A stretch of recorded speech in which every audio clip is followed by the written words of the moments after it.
Hey, what's going on, Ryan? Hey, Will, how are you? Doing well, man. Hey, we gotta love technology. This is fun.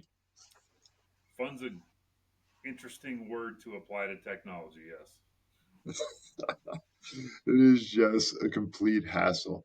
So, gonna ask you, what is your name and what brought you to this podcast? Yeah, Ryan Luchau. I'm a vet. I've been connected with you in the past just through some nonprofit uh, work that I've been involved in, and saw that you were doing this podcast, and so I figured I'd reach out to you and see if there would be any value. And based on our conversation last week, it sounds like we both have mutual interest in offering value. And so here I am. And I agree with that. Yeah, you started up the nonprofit Impact Montana, and that actually how we were able to link up. And I've seen how it's been instrumental about how you're able to help out a lot of vets. Yeah, Impact Montana. My time with the organization was a lot of fun. Induced a lot of personal stress, but you're right. There have been a lot of individuals and families who have benefited for it, and for that, I'll be forever grateful. Yeah.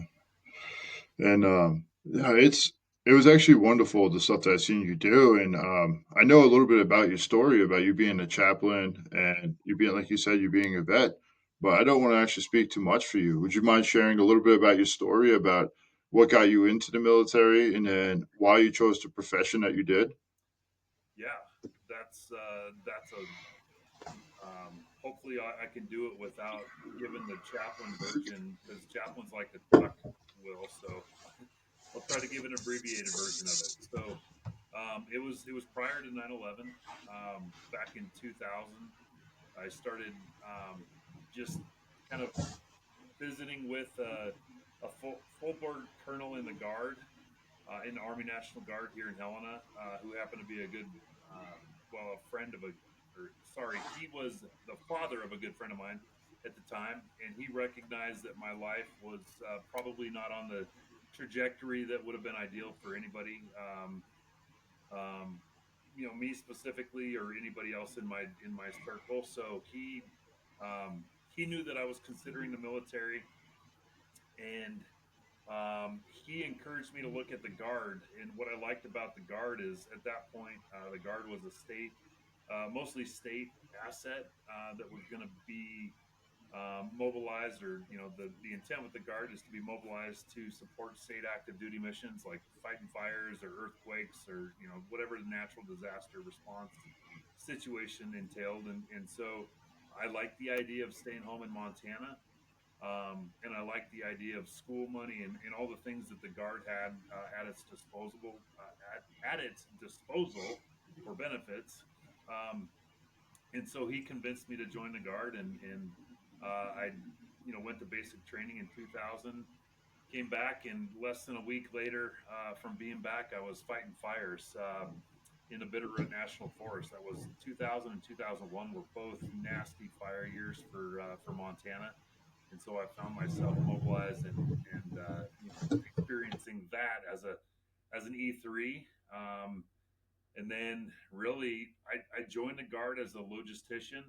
A lot of opportunities in supply management, logistics, and so I didn't have any aspirations to do anything other than just be a soldier providing support for state operations.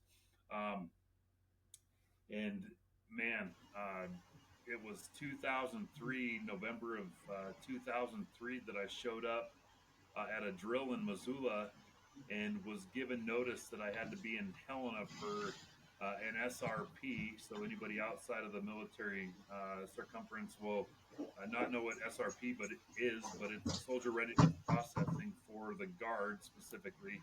And really, that SRP was to determine whether or not I was going to be mobilizing with another unit here in Montana. So little did I know, 3 weeks later, I'd be reporting for what was going to be a 16-month tour in Iraq. So cross level to a company that I really knew, nothing about or nobody in, other than the handful of guys that were coming from the unit I was in to go join the 639th Quartermaster Company, and yeah, spent 16 months in the desert with them in 2004. So um, was going to get out after that when I got home, um, and with some convincing from my peers, decided to re-enlist for another 4 years. And then next thing I know, 21 years later, I was retiring after a long career of doing different things. So um, yeah, I'll pause there and see if you have any questions. I'll get to the No, chaplaincy story here in a second, but I'll pause there so I can get a drink of water.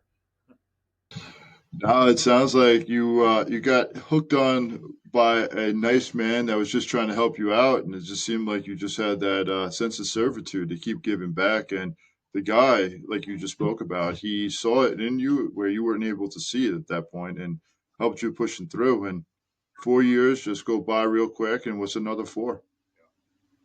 Yeah, it's amazing how fast that goes, and you start thinking about disconnecting from military service, and you start thinking about all the things that go along with that, disconnect from your peers, and when we came back from Iraq, there was no yellow ribbon program, which is now a mandatory part of the demo process. And so we essentially, as peers and a small group of people in our unit, decided to kind of create our own version of that, just so we could reconnect and have some common thread or some commonality with those people that we deployed with, because it was hard to come back after 16 months and completely separate and not have any connection with anybody that understood what we experienced for the previous 16 months. So anybody that's gone through that can certainly, hopefully, appreciate what that means. But yeah, Yeah, it's about 19 years since I lost one of my buddies, and actually that date actually is keeps us all together. And it's we talk about things as even though we were only together for 7 months and we had to work up together, but at the same time, it was just people that you pretty much depended your life on. And it's such a like fragmented time overall, but you were in such a severe like situation that trying to convey that type of bond to another person is so hard. And they usually say it's time and stress is what actually causes it, but you have a boatload of stress during that time. So totally get what you're saying, and thank you so much for helping with the Yellow Ribbon program. yeah, that was a lot of fun. Here in Montana, I started in that program in really at the beginning stages of it. Montana was a significant influencer across the nation with our J1, who was the director of manpower and personnel at the time, and he had a lot of influence and actually served as a mentor for me, Colonel Jeff Ireland, who ended up retiring as the chief of staff from the Guard. And just, I couldn't have been more blessed uh, with anybody else serving as a mentor. And really, you mentioned Impact Montana, Will, and I would say that Jeff Ireland had a big influence in me just driving forward and doing something once I did have to separate from the Yellow Ribbon program based on financial cuts. I knew that my service in that realm wasn't over, and so creating Impact Montana was the next level of that. So Jeff had a lot of motivation when it came to that. It sounds like you kind of went full circle. You had a guy that he kind of fanned your flames when you were a young lad, and then you also the colonel that you're speaking about, and now you're actually giving it back to other vets and first responders. You went out and just wanted to give your heart out because you saw something else, saw somebody saw you in a kind of a dark place, and you wanted to repay that debt forward. Yeah, and I think just in the spirit of this conversation in your podcast, I think service. Anytime we can reach outside of ourselves and help somebody else by providing a hand up, there's tremendous value there.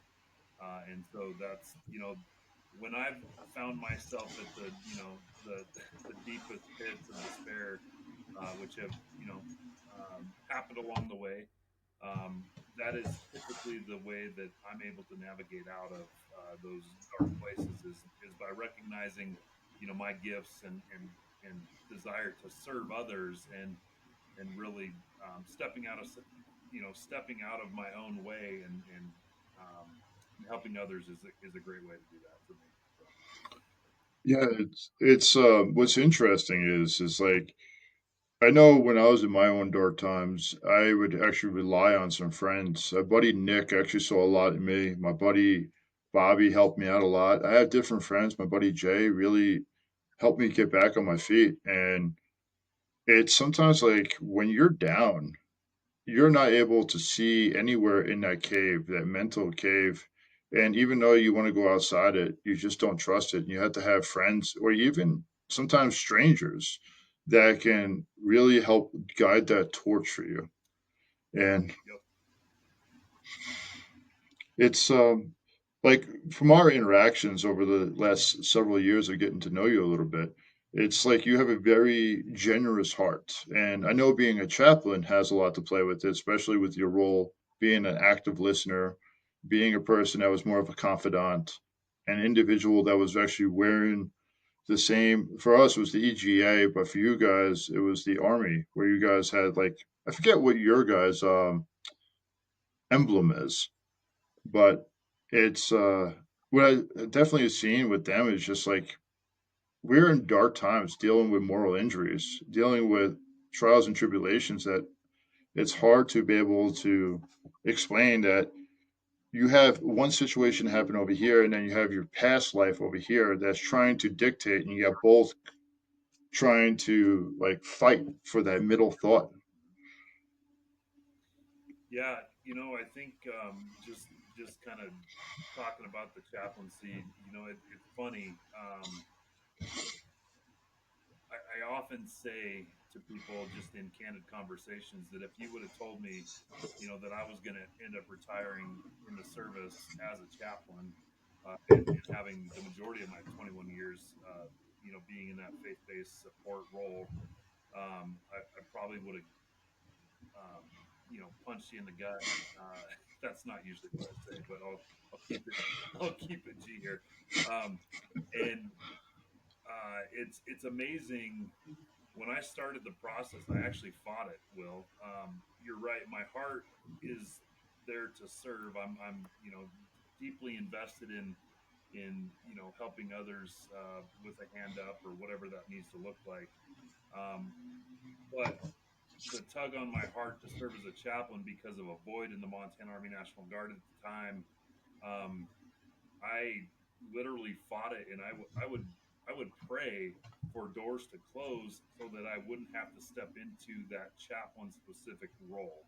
Um, but every time I thought a door was going to close, they remained open, and and even after a number of trials through that process, I found myself serving as a chaplain in Afghanistan with the battalion headquarters or the battalion element that oversaw the company that I deployed with in 2004. So, a lot of peers that knew me, back in 2004 that would have probably also participated in punching somebody in the gut had they found out I was going to be a chaplain.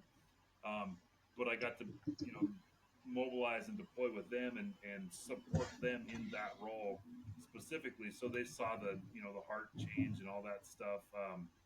But serving as a chaplain in Afghanistan was by far the biggest blessing for me in my 21 years.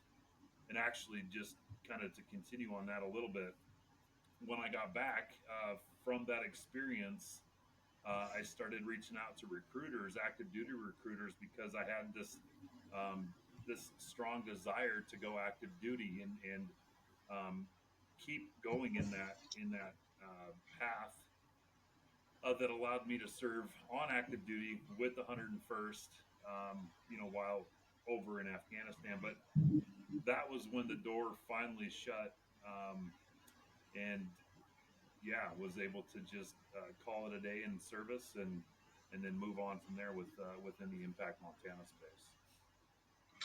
You know, when I kept hearing you talk about the reluctancy, trying to push stuff, fortify it. It's the calling on the life or the trajectory of where we are supposed to go. It's kind of like we try to push it into like a metaphor closet. We try to push it away, or we try to box it up, or we try to seal it.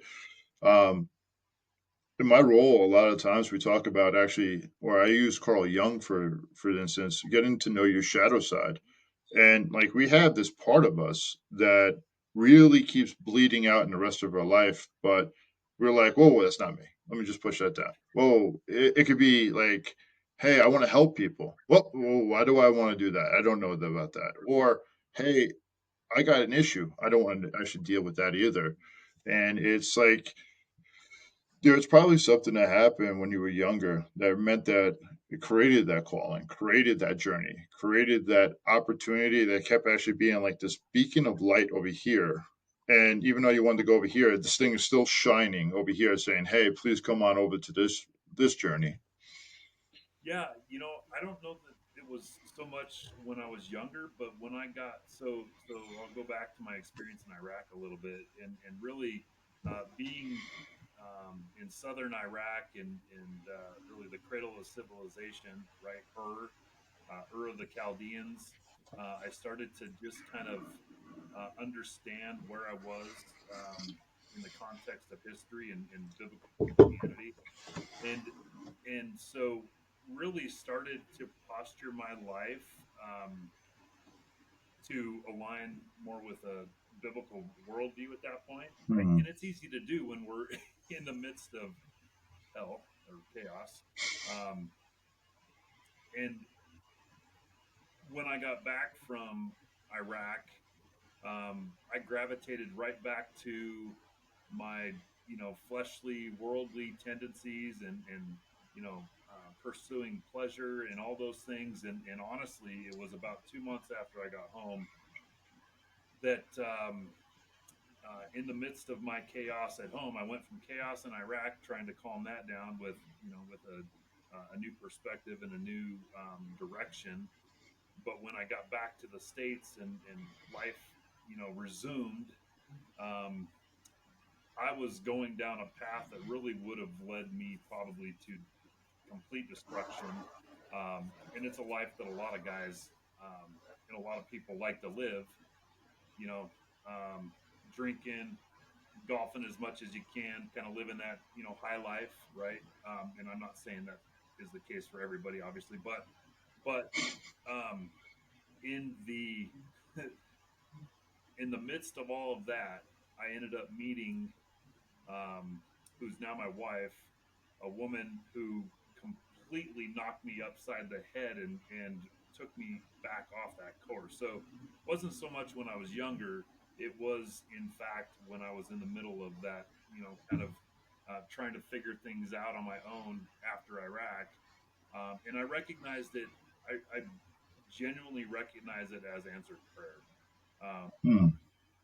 uh, because we all need that person to kind of knock us upside the head and get us back on our track. And she certainly did that then and has done it a number of times, since in our relationship. So it's I can't emphasize the value of of somebody like that, whether it's a spouse or family member or peer. Connection with others is so incredibly important, and having a deeper than surface level relationship obviously helps in that process as well. You started off with actually you left overseas. The one thing that they don't really talk about is that the Army National Guard just goes back to regular life afterwards. They don't have that type of brotherhood or sisterhood. It's just like, here you go. And you said you went through more hedonistic tendencies just to pretty much survive in a lot of ways. And then you met an amazing human, which was your wife. And you talked about how she helped bring you along the journey. what was some of the barriers, some of the stigmas that you you hit that was actually causing the reluctancy to get better? And having her be able to help, like, I don't want to say handhold, but just use a metaphoric way of helping guide you. Well, I'll be honest. I like to simplify things well, and really what I was doing was chasing pleasure, and it got to a point where pleasure wasn't going to do anything positive for me. Right? It was going to get me in trouble and you know put me in places that weren't going to be good, optimal places. Um, and so what I recognized is that the opposite side of the coin from pleasure is purpose. And Hmm. start framing, okay, and is what I'm doing for pleasure or purpose? Is there value for, me? Is there value for, in my case, God? Am I glorifying Him in my actions?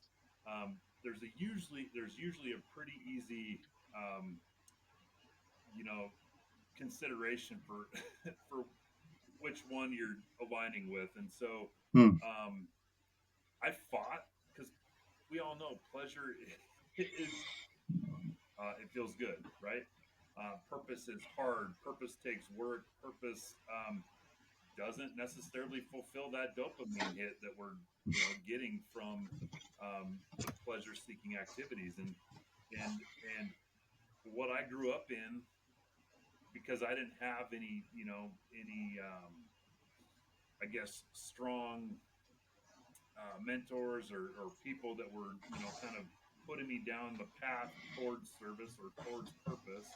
uh, I gravitated as a and it's normal for young males, but gravitated towards purpose really from the get-go. And so to to to change that trajectory is hard, right? I mean there's internal fight against that tendency. um, you have to think. um, you have to avoid certain um, you know temptation or certain things that are going to lead you to temptation to fill that pleasure tank. And so really I think what it boils down to is it just was a perspective shift and a worldview shift that took me off that track of pursuing pleasure to and putting me on that track of pursuing purpose. I think that's kind of what the bottom line is for my story. Yeah, the it's so interesting how you said pleasure and the opposite side is purpose. And when I think about dopamine hits, I think about, like, for me it was alcohol, or it was actually having sex, or it was driving fast, or something just to really amp it up to feel alive, or doing a collaboration of multiples of it. And when I will say, like, when I found, after part of my healing and I started finding a little bit more purpose of helping people, it I didn't need as much of these little spikes as I really craved, that prolonged, I don't want to say suffering in a negative way, but actually working towards something that was more meaningful. So I totally get what you're saying. Well, and Will, I love the fact that you mentioned suffering because that is by definition a perspective. Like you can gauge um, how we perceive suffering and really whether that falls on the purpose spectrum or the pleasure spectrum, because we know that suffering doesn't provide any kind of pleasure, right? But No, we also can have dialogue on the value of suffering and the purpose behind it. And you've already kind of alluded to the fact that there is, there's a lot of value when we look for it from experiences that induce suffering. So um, a lot of people want to avoid suffering altogether, but the the fact that there's tremendous value and purpose um, in suffering, carries a long weight. yeah, because you don't tell your people, like, a year later, hey, I got drunk with my buddies on March 31st of 2021. Yeah, that sounds amazing, but you'll tell them, like, hey, I ran a marathon, like, about last year, and I'm training for it now. Or, hey, I just got back from Iraq, or how this impacted it. It was like something that was delayed gratification that was extremely difficult that resonates, where going to that dopamine, like, oh yeah, I got drunk or I got high, those things are not as meaningful. And it's almost like the endless scrolling on your phone, and it's just filling time and filling the void. Yeah, for sure. Um, I know we talked a little bit about this actually earlier this week, and one of the things that you brought up was actually helping people a lot. And I know there was a part of it you wanted to share about how sometimes helping or keep giving sometimes can be will divert us from actually our true purpose, and we can use that as an avoidance. Yeah. Um, so I think you're probably referencing, um, my last year, year and a half, I guess, with my time with Impact Montana, and really being on, Impact Montana is an organization that, has a heart to serve and make sure that, individuals that need a hand up or provided a hand up and maybe haven't had the answers or solutions provided by the VA that are going to help them get to where it is they want to go. So Impact Montana has some resources and partnerships at our disposal that can be very beneficial in that, aspect. But the challenge to what the organization has faced is the impact is limited based on the number of internal resources and the infrastructure, the strength of the infrastructure, right? So if you don't have the financial resources and the manpower and personnel to be able to support the mission, then somebody's going to get burnt out, right? And that's really what happened for me. As much as I loved the work and being the founder of Impact Montana, there's a lot of pride in that, and really even thinking that that was a purposeful path for me.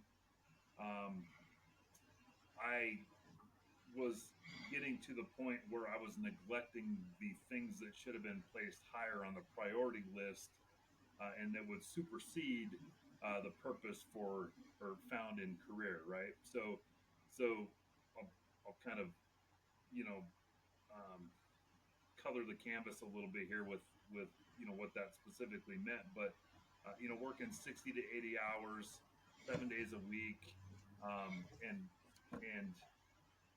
filling that pleasure cup based on purpose, right?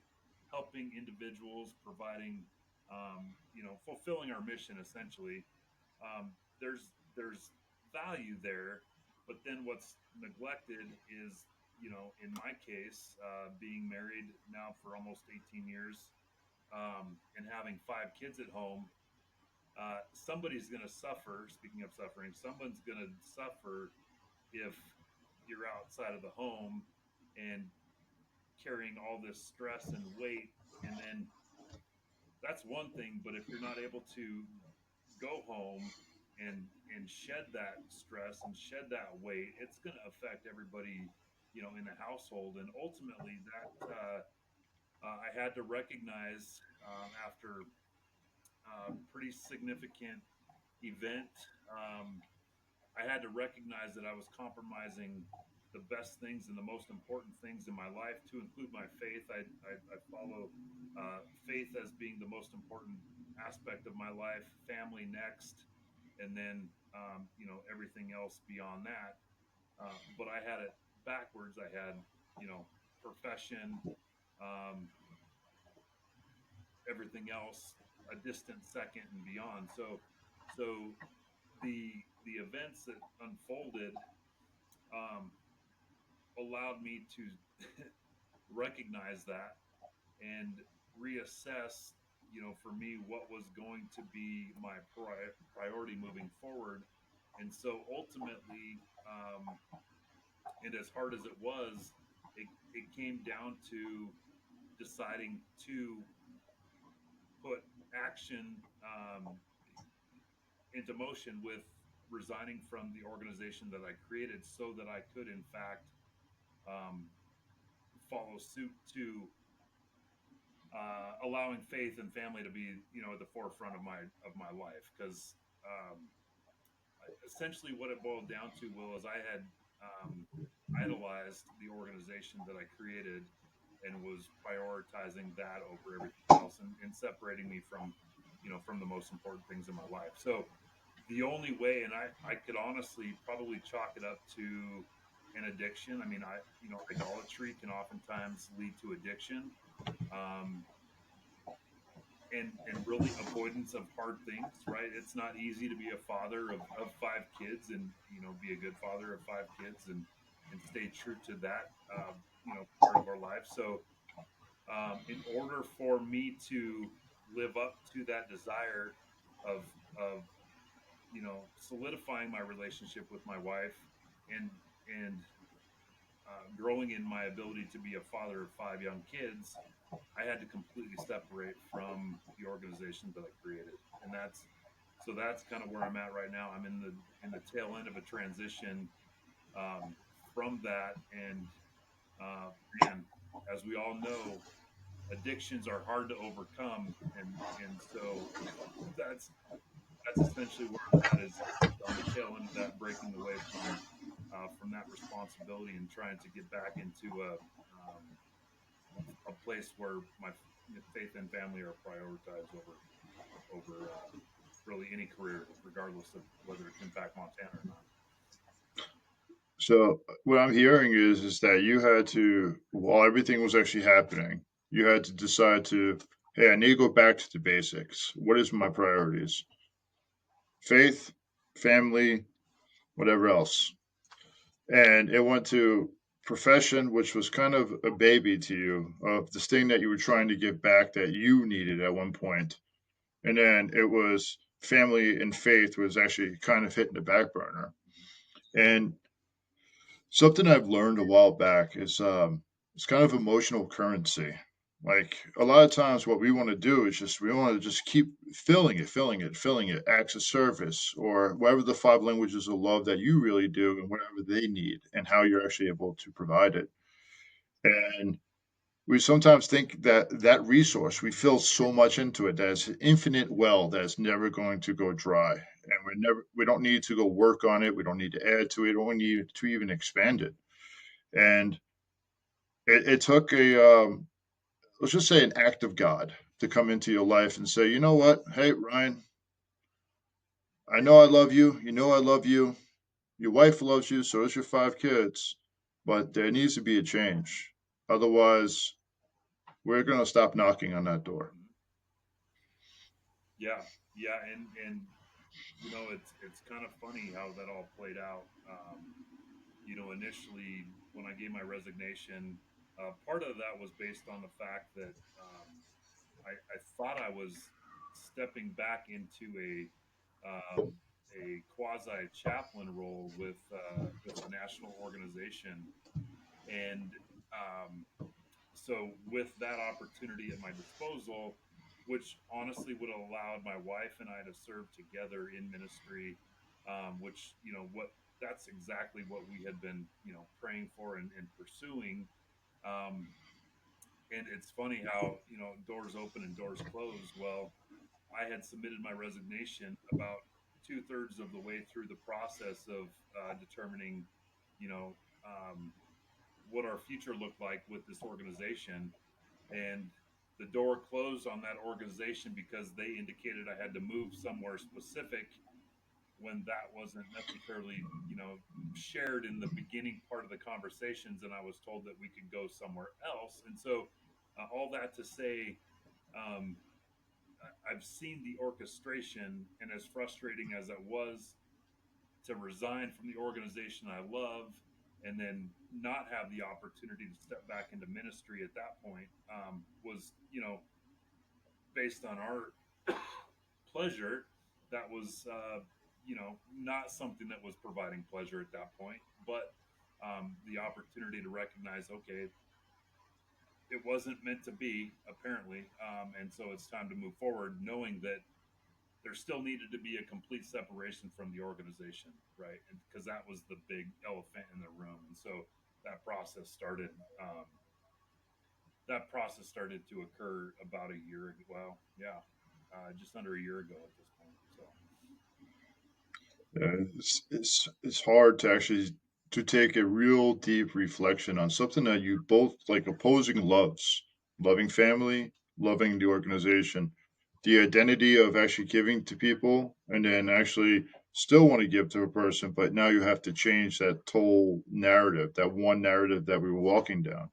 Because, like you were saying before, the gentleman that actually went in there and said, "Hey, you're not going down this route. Let's actually go look into this." And then you're like, "Hey, I don't want to really be a chaplain, but it's pushing you down." And then you're coming back from Iraq and you're like, "Hey, whoa, what's going on? We're kind of actually being abandoned again. And hey, I want to actually take care of them. I want somebody to take care of me. I want to help these people." And then you decide to make a nonprofit. And it's just like you have this huge, huge heart. You can actually just tell with everything that you just said. And it's like now you're having the chance to look within to say, you know what? I want to love Ryan. I want to love all the surrounding components of Ryan, which is the five kids, your wife, God. And it's like, it's a beautiful thing that you're able to kind of say, you know what? I don't need to do all this outside validation. I'm able to do it more inside. yeah, and you know the just the mere fact that I got to a point where um, well, let me back up a little bit. So, Impact Montana, the the mission includes providing a hand up. It's unlike a lot of other organizations in that um, the participants in the programming have to invest in their own growth, right? And so that's the hand up aspect. But but the value for me internally that came from that, because that was easy for me, was so incredibly high. It really um, it really made me feel like I was in fact living in my purpose, and my identity was placed in that role.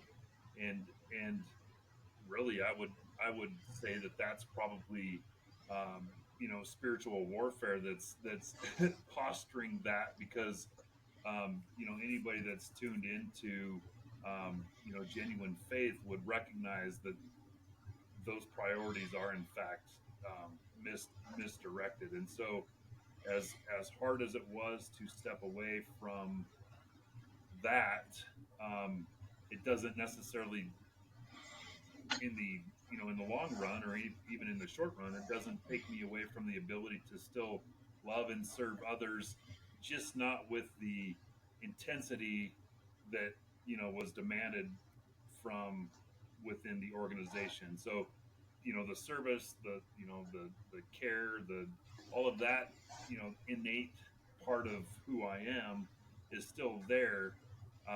It just gets shaped differently, and gets I guess the focus shifts more towards my family, and it's been a lot of fun. Still trying to figure out how to be the best steward of of that responsibility that I can be, but it's been a lot of fun for the most part, with this shift occurring, and spending more time with my family for sure. So It's what's actually really interesting is we don't like I don't mean to get too spiritual aspect, but I was raised in a church in a certain way. I have had my trials and tribulations with church. I do believe in God, but one of the things that I remember the components is they will talk about the ego. The ego is what really throws the blinders on. And we believe that we're walking down a path that we believe that is actually with our mission, what we believe that is lined in this ego. And Richard Dawkins, he wrote a book years ago. It's called The Selfish Gene, and it's about really about the immortality complex. And he talks about how we pass our genes on and how we want to keep passing our genes on, and that's a very subspecies of us. So it's like very small. But then also our acts of service of how we want to be remembered. And if we are trying to really do it altruistically, or are we actually trying to do it because this is a little pin on our record? And it's hard. It's really, really hard because we kind of get asleep behind the wheel until we bump into something. And when you shared it, you said your wife pretty much knocked you on your head and said, "Hey, let's go back onto the course, Ryan. I know you want to be a man of God. I know you are a man of God. I know you love your family, and this is part of your mission." And it sounded like you had to let go of something that was impeding it. And even though you were doing it from a really caring heart, so I appreciate you being able to share all that. Yeah, you said something there, and I'm going to try and um, go back to it a little bit. It's really it got to a point, Will, where I was at a crossroads, and it wasn't because I didn't love my wife. I mean, my love for my wife is incredibly strong, um, but the force of identity and the pleasure that comes along with leading an organization that receives a lot of glory with the ED role also receiving glory from that. When you start talking about legacy, there's a lot of people that succumb to that self glorification and would compromise and say, my family is not important enough for me to stay or to separate from from that part of my life. And unfortunately we see a lot of splits and divorces and family separations really just because of that. And I was literally at a crossroads, and um, thankfully I had a lot of people, you know peers and influencers in my life that I could reach out to and rely upon to talk wisdom to me and through me. And ultimately, I knew what the right answer was based on my faith. Right, I'm not going to be a guy that uh, doesn't respond with actions based on what I, who I say I am, and who God has, led me to be. And so there was a very difficult crossroads there, and a consideration for, am I going to go, follow this identity, this place that provides a lot of um, glory for Ryan, or am I gonna, because it's an addiction, it's a crutch, it's keeping me from the most important things in my life, or am I gonna go to back to there's not glory in in raising five kids and being a strong husband. At least on this earth, right? There will be rewards eventually for that, but um, that was a tough part of this process. And like I said, thankfully, um, just having that perspective of who I want to be, and people speaking wisdom, the right decision for for me was made. But yeah, I can't emphasize the challenge of that crossroads enough, because if you gauge it with purpose and pleasure, it's pretty easy to identify which way one's going to go based on kind of how they're how they're living their life, right? So I kind of want to actually get to something, and I just wanted to clarify it because when I hear about being a successful husband and being a successful father, I believe, and there's a lot of glory into it. And I believe even being a mentor, there's a lot of glory into it for those individuals at a very small, like, we'll just look at the whole world as as an organism, say that's the body. At the cellular level, it's so huge. You're doing such self repair at that cellular level. But to everybody else as a whole, they will not be able to really give you the same type of kudos.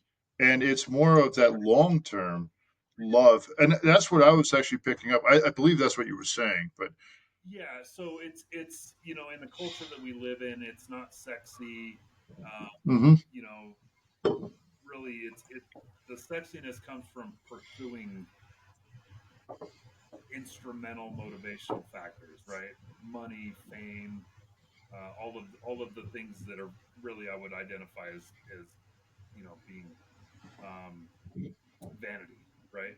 Hmm. Um, and so that's contrary to that, you know, um, the core of the family being the priority, right? And yes, there's reward for it, but it's not based on worldly, factors for that provide reward. I guess that's yeah, Yeah, I agree with that. Like, I know one of the questions I wanted to ask you, what is some strengths that got you from to getting help? It really sounds like it was just you going back to your belief system, God and your family.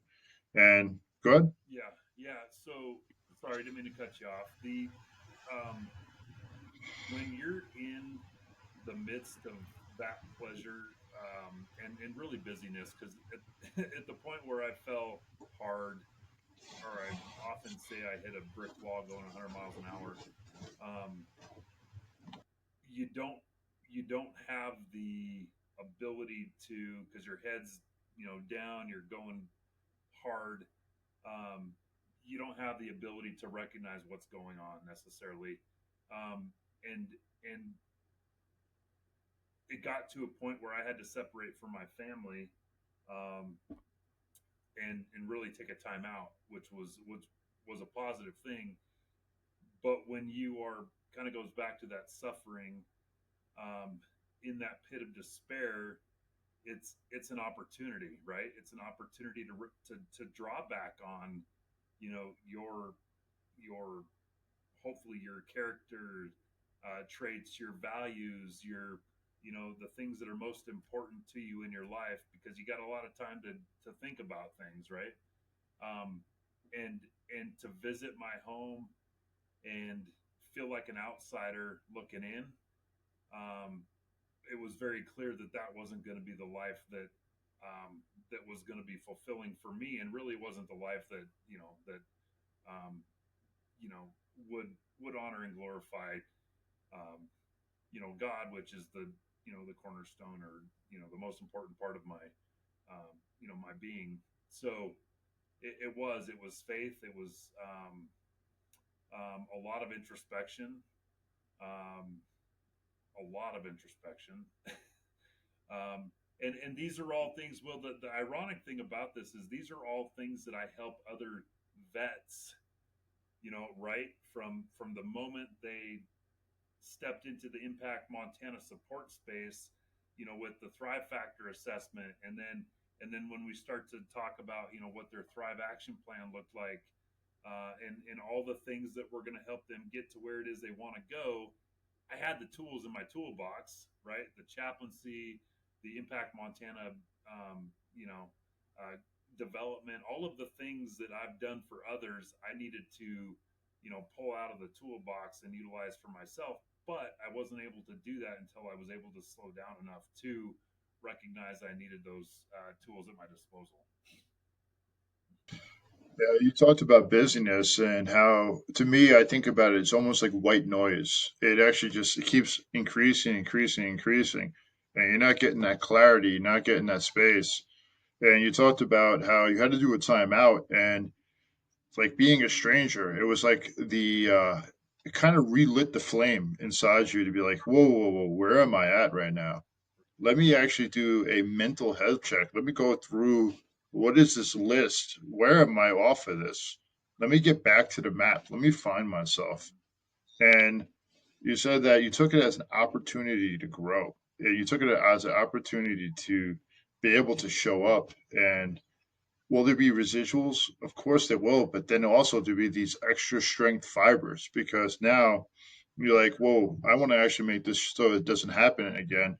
Let me double down. Let me actually learn about this. Let me slow down. Let me look at, you said before, like the legacy or the pleasures. And let me actually look at this. Let me actually put this under my value system. Does this match me? Does this match my goals? Does this match my life, my purpose? And you, I don't think that as people, And especially with men themselves actually have had this imprinted part of legacy in our brains always since we were young. We hear about people like Genghis Khan or Henry VIII or Adam, or you hear about all these other people, and inside your brain, you're like, will my life be as important as these people? Can I actually get closer to this realm? And then sometimes we're like, whoa, let's actually make the small changes here and actually get back to the basics. Yep, for sure. Yeah. Yep. And I think it's actually beautiful about the way that you're able to open up about this because this is not an easy subject talking about having to separate to become stronger. Like, I know I told to you about this and I told you this way back in the years ago. And it really took me having a divorce from my ex wife to help me change. And then after that, I thought it was much better, but still, I had all these other things that I was trying to stay busy from and not acknowledging. And then it took a breakup from Christina, my ex girlfriend, and it took me to be like, whoa. I got to the point where I wanted to end the noise to like ending my life.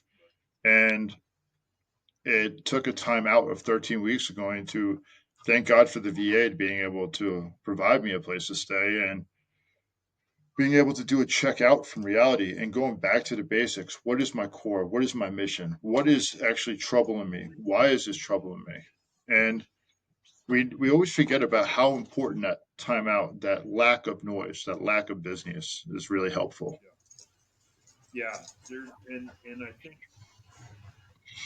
um, you hit the nail on the head. Whether it's kind of a forced, time in the wilderness, away from you know busyness, or whether we do it voluntarily, that is such an incredibly important part of our health, really, and you can even put mental health on that. We have to be able to pause and reflect and introspectively consider: are we on the right path that we think we need to be on, or that God wants us on, or all of those things that are important and near and dear to our heart don't happen when we're going 100 miles an hour and we're not pausing and you know um, prioritizing those things. So yeah, you certainly nailed it. Um, you nailed it with that one.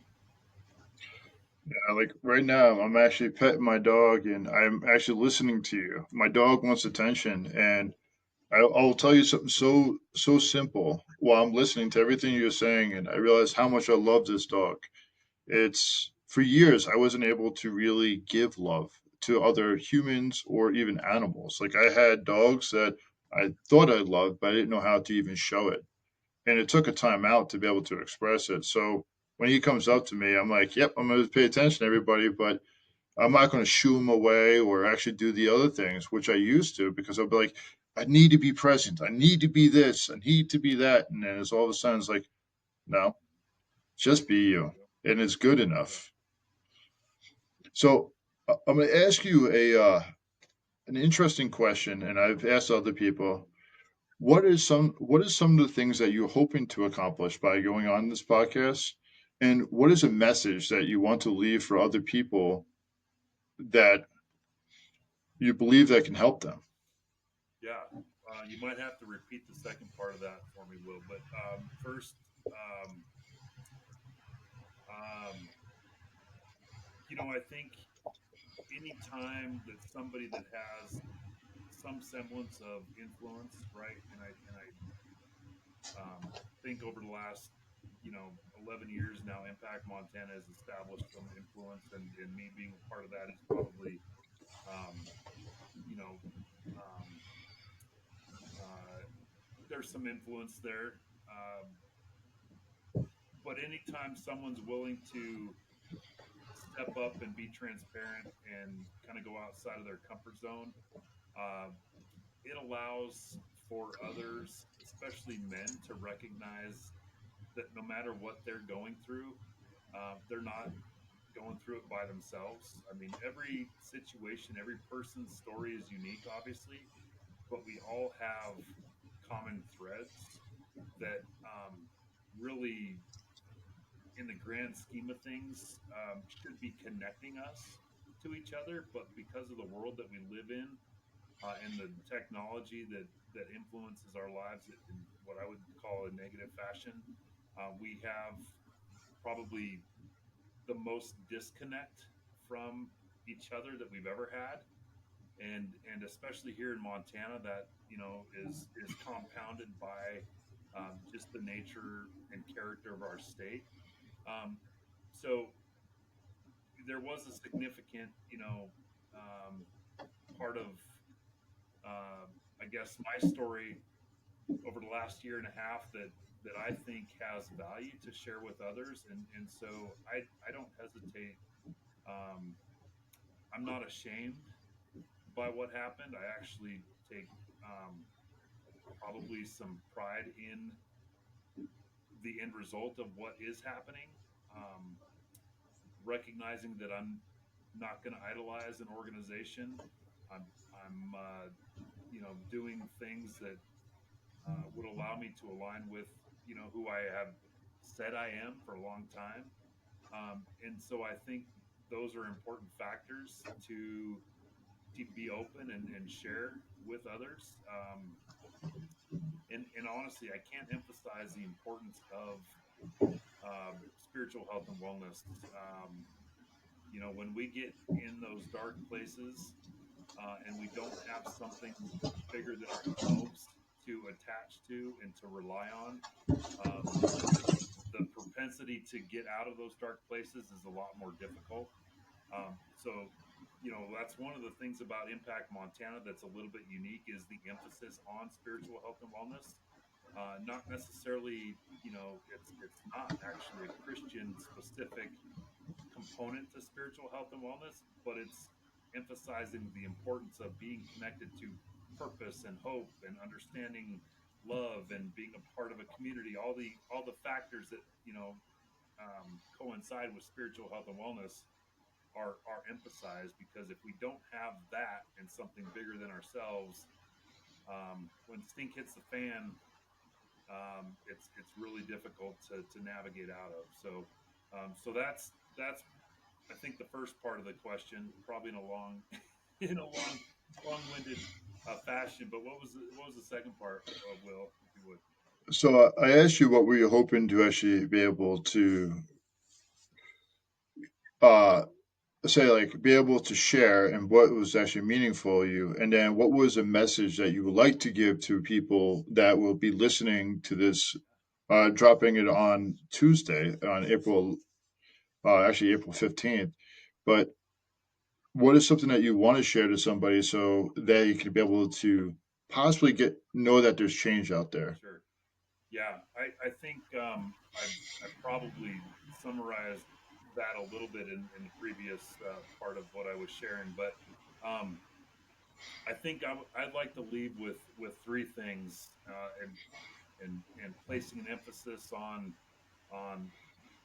who we are as humans, recognizing that the body, mind, and spirit, all three of those components, the value of taking care of all three of those pieces of who we are as individuals, not neglecting the spiritual side of it, because if we're neglecting that, then obviously our spiritual health and wellness is going to be compromised. Um, but when it comes to, so this will be the last part of this, and Will, I want to thank you for having me on here. But when I think of mental health, um, and really the importance, there's so many things that are enveloped in mental health, right? But what I think of, or what I think of when I think of mental health, I think of perception.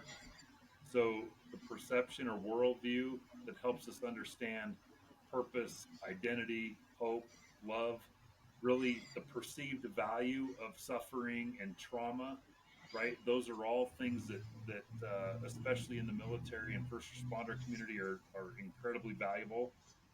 But understanding how to navigate through trauma and suffering can be based on our worldview and our perspective, right? So that's the first thing, the importance of perception. The second thing is margin.